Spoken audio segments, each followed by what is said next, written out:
right, well, I'm just showing a couple of wonderful things that I've picked up on. Cellular growth seems pretty popular.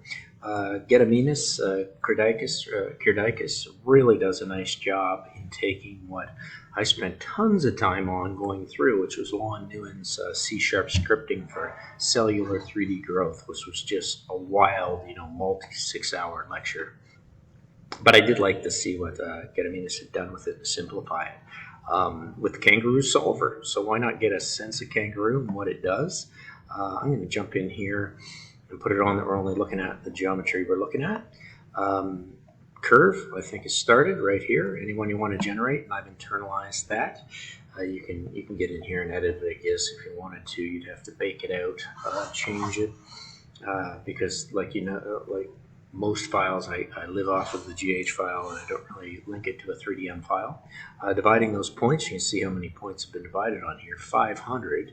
Polyline, closed, yes, otherwise you're going to have it open, but you're barely going to notice because there's so many points. Exploding that into all of its sections, that'll be your lengths. You're producing a line length, which will be your goal objects for the Grasshopper solver. You'll have a reset toggle, you'll have a Boolean toggle for whether it's on or off, and of course you can reset that and see what happens. Of course you have to be looking at what's being generated from that. So if we solve that, you see how it starts as that and then bam, blows out pretty fast. There are some goal objects. There's a sphere collide, which is nice, which is used, and I'll leave this up to you to take a look at the video from Kerdeikis. But a really nice use of that solver to do in a simple Grasshopper script what Lon Nguyen scripts in C# in the Visual Studio, which is highly advanced. The other one I have here, what did I do differently? I can put it through. There's a polyline. Nothing's changed, but there was a sense of where is the change going through here, having the sphere collide and the tolerances. Why? Because of the count.